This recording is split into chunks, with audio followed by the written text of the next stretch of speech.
যুক্তরাষ্ট্রের new jersey অঙ্গরাজ্যের আকাশে উড্ডয়নের সময় দুটি হেলিকপ্টারের মুখোমুখি সংঘর্ষে একজন নিহত আর একজন গুরুতর আহত হয়েছেন।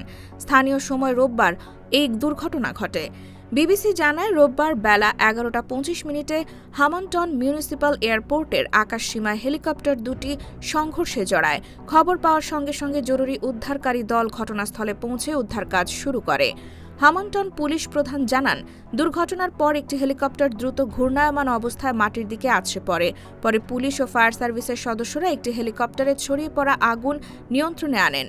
ফেডারেল এভিয়েশন অ্যাডমিনিস্ট্রেশন জানায়, আকাশে মুখোমুখি সংঘর্ষে পড়া হেলিকপ্টার দুটি ছিল এনস্ট্রম F-28A এবং এনস্ট্রম 280C মডেলের।